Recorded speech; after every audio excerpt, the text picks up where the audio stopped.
Hi students, today we will discuss about the triangle of vectors in the statics.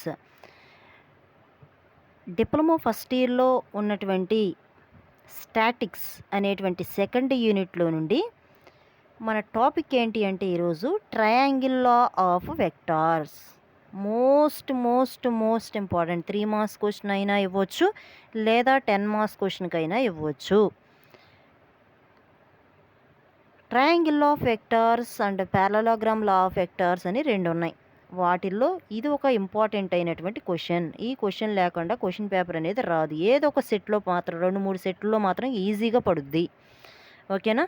So కాబట్టి triangle of vectors ఇటువరకు అయితే previous year C16 batch, C20 batch ఎవరైతే ఉన్నారో వాళ్ళకైతే ఇదే యూనిట్లో vectors and scalars అని ఇచ్చాడు. ఓకేనా? చాప్టర్ నేమ్ అది. సో స్కేలార్స్ అండ్ వెక్టార్స్ అని చెప్పేసి ఇచ్చేసి దాంట్లో మనకి డాట్ ప్రోడక్ట్ అని, క్రాస్ ప్రోడక్ట్ అని అలా ఇచ్చాడు ప్రీవియస్గా. బట్ C23 కరికులం ప్రకారం అంటే ప్రీవియస్ ఇయరే సిలబస్ మార్చడం జరిగింది, న్యూ సిలబస్ అనేది. సో ఆ న్యూ సిలబస్ ప్రకారము మనకి డాట్ ప్రోడక్ట్, క్రాస్ ప్రోడక్ట్ అనేది తీసేసాడనమాట. అంటే ఇంక ఇంపార్టెంట్ క్వశ్చన్స్ ఏమున్నాయి అంటే ట్రయాంగిల్లా, పారలోగ్రామ్లా ఈ రెండే ఇచ్చాడు. సో ఈ రెండిట్లో కంపల్సరీ ఏదో క్వశ్చన్ వస్తుంది. లామీస్ థియరమ్ అని ఒకటి ఉంది, ప్రీవియస్గా చెప్తాం, మనం ముందుకు వెళ్ళే కొద్దికి వస్తాయి. ఇక్కడి నుంచి చెప్పే ప్రతి క్వశ్చన్, ఈచ్ క్వశ్చన్ ఇంతకుముందు చెప్పిన ఇంపార్టెంట్ కాదంటే ఇంపార్టెంటే, బట్ వాటికంటే కూడా ఇంకా ఇంపార్టెంట్ ఇవి triangle of vectors and parallelogram law of vectors. Present మనం తీసుకునేటువంటి టాపిక్ ఏంటి అంటే triangle law of vectors. Okay, టాపిక్లోకి వెళ్ళబోయే ముందు మన ఛానల్ని, ఏది ఫిజిక్స్ ఛానల్ని దయచేసి సబ్స్క్రైబ్ చేయండి అమ్మా. అలాగే ఇతరులు షేర్ చేయండి, లైక్ చేయండి అమ్మా. మన కంటెంట్ అనేది కంపల్సరీ మీకు డిప్లొమా లాస్ట్ ఫైనల్కి వచ్చేసరికి, ఫస్ట్ ఇయర్లో ఎగ్జామ్స్కి వచ్చేసరికి అర్థమైపోద్ది. ఓకేనా?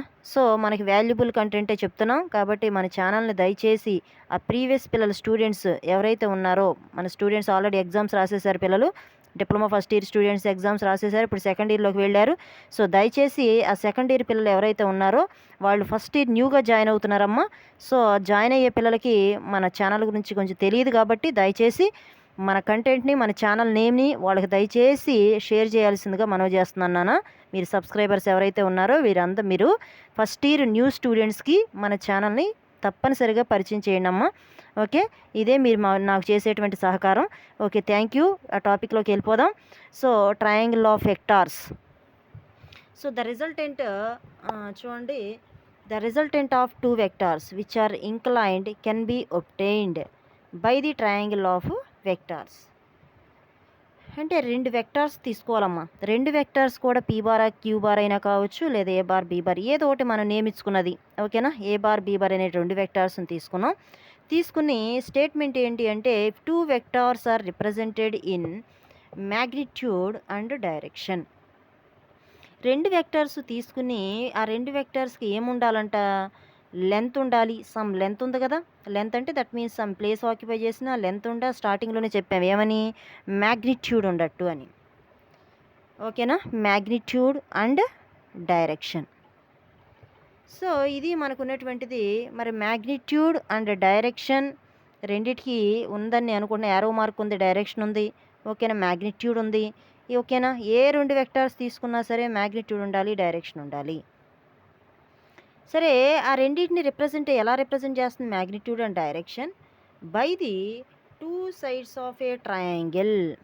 ఈ రెండింటిని కంబైన్ చేస్తే మనకి 2 సైడ్లు అవుతున్నాయి. చూడండి ఒకసారి, ఇది ఏ బార్, ఇది బీ బార్, 2 సైడ్సే కదా, ఫామ్ అయిందా లేదా అదే చెప్తాను. 2 sides of a triangle take in same ఆర్డర్లో, ఒకే ఆర్డర్లో, రివర్స్ ఆర్డర్ కాదు, ఒకే ఆర్డర్. ఇది ఎలా వెళ్ళింది దాన్ని ఫాలో చేస్తూ ఇంకొక బీ బార్ అనేటువంటి వెక్టార్. ఓకేనా? 2 ఒకే ఆర్డర్లో ఉన్నాయి, taken in a order. Then the resultant is represented in magnitude direction. ఈ రెండింటిని కంబైన్ చేస్తూ రిజల్టెంట్ వెక్టార్ ఉంది కదా, ఇది మనకి మ్యాగ్నిట్యూడ్ ఉంది, డైరెక్షన్ ఉంది. The third side of the triangle taken in A reverse order. Third side అనేది ఏ ఆర్డర్లో ఉందంట, రివర్స్ ఆర్డర్లో ఉందని చెప్పుకుంటున్నాం. అవునా కదా? ఇది మనకున్నటువంటి స్టేట్మెంట్. ఎలా కంబైన్ చేయాలి వీటిని. ఓకేనా? మరి ఎక్స్ప్లెనేషన్ చూద్దాం. Consider 2 vectors a bar and be bar. A bar and be bar అనే 2 వెక్టార్లు తీసుకున్నాం. These two vectors are represented in మీ మ్యాగ్నిట్యూడ్ అండ్ డైరెక్షన్. ఈ రెండు వెక్టార్స్కి మ్యాగ్నిట్యూడ్ ఉంది, యారో మార్క్ ఉంది, అలా ఆల్సో సమ్ లెంత్ అనేది ఉంది, మ్యాగ్నిట్యూడ్ ఉంది, డైరెక్షన్ ఉంది. బై ది సైడ్స్, ఈ సైడ్ ఏముంది అంటే పీక్యూ, ఏ బార్ అనేటువంటి సైడ్ పేరు ఏమి ఇచ్చాం, PQ. And next B bar అనేటువంటి వెక్టార్కి క్యూఆర్, క్యూఆర్. ఓకేనా. సో ఇది మనం చెప్తుంది QR of the triangle. PQR అనేటువంటి ట్రయాంగిల్ ఫామ్ అయింది ఒక సేమ్ ఆర్డర్లో. Then the resultant A bar and be bar represented by the third side. ఈ A bar and be bar represent చేసేటప్పుడు థర్డ్ సైడ్ ఏదైతే ఉందో పిఆర్ అనేది ఏదైతే ఉందో అది ఎలా తీసుకుంటున్నాము ట్రయాంగిల్ ఫామ్ చేసేటప్పుడు అంటే రివర్స్ ఆర్డర్లో తీసుకుంటున్నాం. చూడండి ఒకసారి, ఇది సేమ్ ఆర్డర్, దీన్ని ఫాలో చేస్తూ ఇంకొక సైడ్, ఈ రెండింటిని సేమ్ ఆర్డర్లో ఉన్నాయి, బట్ వీటికి ఆపోజిట్లో ఉంది పిఆర్ అనేటువంటి సైడ్. అదే చెప్తున్నాడు, PR is the same taken in opposite order, this too according to the vector addition law ప్రకారం ఇది ట్రూ అని చెప్పి చెప్తున్నాడు. సో ఏదైతే హైపోటెనస్ ఉందో PR bar is equal to PQ bar plus QR bar, అదే రాసుకోండి. పిఆర్ బార్ అంటే సి బార్, పీక్యూ బార్ అంటే ఏ బార్. నెక్స్ట్ ఇక్కడ క్యూఆర్ బార్ అంటే డయాగ్రామ్ నుంచి be bar. Okay. So special case చూద్దాం. ఇక్కడ జాగ్రత్తగా వినండి, క్వశ్చన్ ఫార్మేషన్ ఇచ్చేటప్పుడు స్టేట్ ట్రయాంగిల్ ఆఫ్ వెక్టార్స్ అంటే ఓన్లీ ఇంతవరకే రాయాలి. 3 మార్క్స్ క్వశ్చన్లు అయినా ఎస్ఐలు అయినా ఇంతవరకే ఇచ్చాడనుకో, ఇంతవరకే రాయాలి. స్టేట్ అంటే state and explain triangle of vectors అన్నాడు అనుకో, ఇది మొత్తం రాయాలి, స్పెషల్ కేసుతో సహా మొత్తం రాయాలి. ఓకే.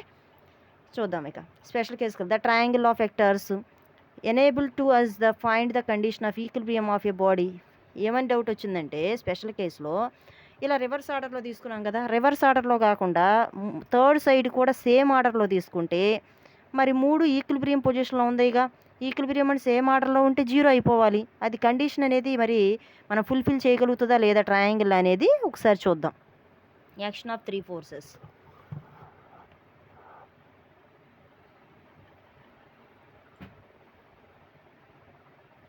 ఓకే చూద్దాం. స్టేట్మెంట్ చూడండి ఒకసారి.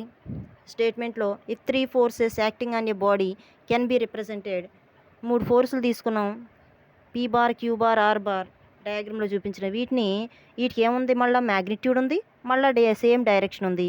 By the 3 sides of a triangle, 3 సైడ్లే టేకిన్ ఇన్ ఆర్డర్, ఈ 3ని కలిపి ఒక ఆర్డర్లో తీసుకున్నాం. ఇక్కడ P bar, Q bar, R bar same ఆర్డర్లో. ఆ సేమ్ ఆర్డర్లో ఉంటే ఇది కంపల్సరీ బాడీ మొత్తం ఎలా ఉందని చెప్తాం, ఈక్విలిబ్రియం పొజిషన్లో ఉందని చెప్తాం. ఓకేనా. సరే చూద్దాం explanation. Consider 3 forces vectors P bar, Q bar, R bar which are acting on a body మీద యాక్ట్ చేస్తున్నాయి అనుకున్నాం. ఎట్ పాయింట్ ఓ, ఇక్కడ చూద్దాం, P bar, Q bar, R bar అనే 3 ఫోర్సులు, ఇది ఒక బాడీ అనుకుంటే ఓ పాయింట్ దగ్గర బాడీ ఉందనుకుంటే బాడీ మీద యాక్ట్ చేస్తున్నాయి అనుకున్నాం. ఆ పాయింట్ ఏంటి, O. These 3 forces are represented in magnitude and direction, 3కి మ్యాగ్నిట్యూడ్ ఉంది, డైరెక్షన్ ఉందని చెప్తున్నాడు. బై ద సైడ్స్ ఏబి, ఇక్కడ మనం దాన్ని తీసుకుని ఇక్కడ ట్రయాంగిల్ ఫామ్ చేసాం. ఏబి బీసీ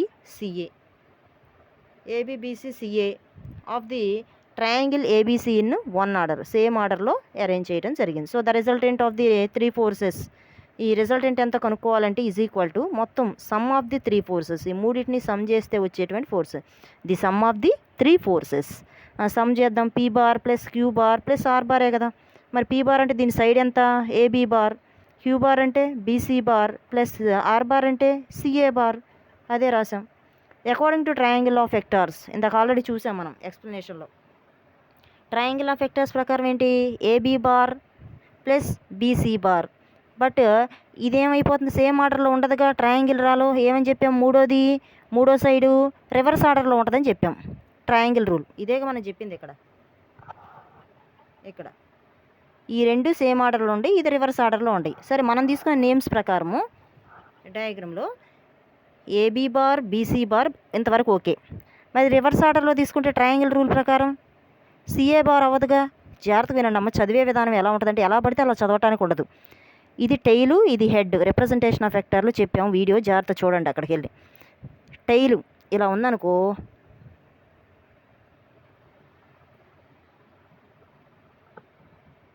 ఓకేనా, ఒక వెక్టార్ ఇలా ఉంది. ఒక వెక్టార్ ఇలా ఉంది అంటే యారో మార్క్ ఎటైతుందో ఇది ఏ అన్నాం, ఇది బి అన్నాం ఫర్ ఎగ్జాంపుల్. ఇప్పుడు చదివే విధానం బిఏ బార్ అంటానంటే ఊరుకోదు వెక్టార్, అర్థమైందా? ఇదేమో టెయిల్ అంటాం, అంటే తోక, ఇది హెడ్ తలకాయ. ఓకేనా? టెయిల్ నుంచి హెడ్ వరకు చదవాలి మనం, టెయిల్ నుంచి స్టార్ట్ చేసి హెడ్ వరకు రావాలి. అంతేగాని హెడ్ నుంచి ఇటు వెళ్తానంటే అది రాంగ్ అనమాట ఫిజిక్స్లో. సో ఇప్పుడు ఏబీ బార్ అనొచ్చు, అంతేగాని బిఏ బార్ అనలేం. బిఏ బార్ అంటే మైనస్ వచ్చేసింది. ఓకేనా? AB bar. అట్టాగే ఇక్కడ కూడా చూడండి, ఏబీ బార్ యారో మార్క్ యువతలు ఉంది, ఏబి, నెక్స్ట్ బి నుంచి మళ్ళీ సికి వెళ్ళింది, బీసీ బార్ బాగానే ఉంది. మరి ఇది సేమ్ ఆర్డర్లో ఉంటే ఈక్విలిబ్రియం పొజిషన్. బట్ నేనేమంటున్నాను, ఇక్కడ ట్రయాంగిల్ రూల్ యూజ్ చేస్తున్నాం. ట్రయాంగిల్ రూల్ ప్రకారం ఏంటి, సిఏ బార్ కాదు, యారో మార్కు పైకి ఉండాలి లెక్క. ఓకేనా? పైకి ఉంటప్పుడు ఏమవుతుంది, ఇలా ఉండాలి. ఇది ఇలా ఉన్నప్పుడు నార్మల్ నేమ్స్ అయ్యే, నేమ్స్ మార్చడానికి లేదు. ఇప్పుడు ఏమని చదువుతాం, ఏసీ బార్ అని చదువుతాం. దాని ప్రకారం రాశాడు ఇక్కడ, AB bar plus BC bar is equal AC bar according to triangle of vectors. Okay, ఇప్పుడు రిజల్టెంట్ పైన రిజల్టెంట్ ఫోర్స్ ఉంది కదా, ఆ మూడిట్లో AB bar plus BC bar plus CA bar అని ఉంది కదా, ఈ మూడిట్లో ఈ సిఏ బార్ బదులు AB bar plus BC bar ఉంది కదా, దీని బదులు ఇక్కడ ఆల్రెడీ ట్రయాంగిల్ రూల్ ప్రకారం ఏమని తీసుకున్నాం, ఏసీ బార్ అని చెప్పాం కదా. ఈ ఏసీ బార్ అనేది దేని బదులు సబ్స్టిట్యూట్ చేయాలి, AB bar plus BC bar అనే దీని బదులు సబ్స్టిట్యూట్ చేయాలి. ఇక్కడ కింద అదే చేసాము. ఓకేనా? సరే, నీకు అర్థం కాదు, ఇక్కడ చూడు, యారో మార్క్ పెట్టుకుంటున్నా. పెట్టుకుని AB bar plus BC bar ఉంది కదా, ఈ AB bar plus BC bar బదులు ఆల్రెడీ మన ట్రయాంగిల్ రూల్ ప్రకారం ఏమని చెప్పాము, ఇక్కడ ఏసీ బార్ అన్నాం. ఏమని చెప్తున్నాం, ఏసీ బార్ అంటున్నాం. సో దీని బదులు నేను ఏం సబ్స్టిట్యూట్ చేస్తున్నాను, ఏసీ బార్ అని సబ్స్టిట్యూట్ చేస్తున్నాను దీని బదులు. ప్లస్ ఇంక మిగిలింది ఏంటిది, సిఏ బార్ ఉందిగా ఆల్రెడీ. ఓకేనా? అదే ఇక్కడ రాశాడు, అదే ఇక్కడ రాశారు, AC bar plus CA bar. ఇది ఇక్కడ రాసుకున్నది మనం సబ్స్టిట్యూట్ చేశాడు. AB bar plus BC bar ప్లేస్లో ఏసీ బార్ అనేది సబ్స్టిట్యూట్ చేసి రాశాడు ఇక్కడ. సో ఏసీ బార్ బాగానే ఉంది. మరి సిఏ బార్ అంటే ఇక్కడ చెప్పాము ఆల్రెడీ, యారో మార్క్ చదివే విధానం. ఇక్కడ సిఏ బార్ అని ఉంది, అవునా? ఏదో ఒకటి మార్చుకోవాలి, ఏసీ సిఏ. ఏసీని మారుద్దామా, సిఏని మారుద్దామా? సరే, ఏసీ బాగానే ఉంది కాబట్టి ఏ లెటర్ స్టార్టింగ్ కాబట్టి ఇది బాగానే ఉంది, ఏదో ఏది మార్చుకున్నా ప్రాబ్లం లేదు. సిఏని మారుద్దాం. సిఏని మారితే నేను చెప్పాము already, CA bar is equal to AC బార్లో మార్చాలంటే ప్లస్ కాస్త ఏమైద్ది, మైనస్ అవుతుంది, నెగిటివ్ వెక్టారే కదా. So AC bar minus AC bar ఏమవుతుంది, ఇక్కడ 0. So the resultant of 3 forces is 0. ఏం కనిపెట్టాం, ఈక్విలిబ్రియం పొజిషన్లో ఉంది. మరి రిజల్టెంట్ ఏమైపోయిందని చెప్పాం, 0. Hence the body will be in equilibrium. కాబట్టి బాడీ అనేది ఈక్విలిబ్రియం పొజిషన్లో ఉందని చెప్పొచ్చు సందేహం లేకుండా. ఓకేనా? అర్థమైందని అనుకుంటున్నా. ఓకేనా? ఏబి మనకి అది మనకున్నటువంటి వీడియో. సో జాగ్రత్తగా అర్థం కాకపోతే వీడియో ఒకసారి పాస్ చేసుకున్న అయినా ఇంకొకసారి చూడండి. ఓకేనా? చాలా జాగ్రత్తగా. లేదు అర్థం కాకపోతే ఎక్కడ పాయింట్లు అర్థం కాకపోతే న్యూ ఇయర్ స్టూడెంట్స్, ఈ సంవత్సరం జాయిన్ అవుతున్న పిల్లలు దయచేసి, ఓకేనా, ఏమైనా అర్థం కాకపోతే కామెంట్ బాక్స్లో తెలియజేయండి, మీకు ఆన్సర్ తెలియజేస్తాను. ఓకేనా? ఏదైతే ఓల్డ్ స్టూడెంట్స్ ఉన్నారో దయచేసి నేను 1 ఇయర్ మీకు ఎడ్యుకేషన్ అంటే చదువు చెప్పినందుకు మీరు నాకు ఇచ్చే గిఫ్ట్ న్యూ ఇయర్ స్టూడెంట్స్కి, ఓకే, కృతజ్ఞతగా మీరు నాకు ఇచ్చేటువంటి గిఫ్ట్ ఏంటి అంటే, ఇప్పుడు వస్తున్న స్టూడెంట్స్ ఎవరైతే ఉన్నారో, న్యూ స్టూడెంట్స్ డిప్లొమా ఫస్ట్ ఇయర్లో జాయిన్ అవుతున్న పిల్లలు ఎవరైతే ఉన్నారో వాళ్ళకి పోయిన సంవత్సరం నా స్టూడెంట్స్ ఎవరైతే ఉన్నారో వాళ్ళు దయచేసి ఈ మన ఛానల్ని సబ్స్క్రైబ్ చేయించండి. రోజు వీడియోలు వెళ్తే వాళ్ళు ఫాలో అవుతారు, మంచి మార్కులు వస్తాయి. ఓకేనా? ఇది మీరు నాకు చేసేటువంటి ఒక big help. Thank you one and all.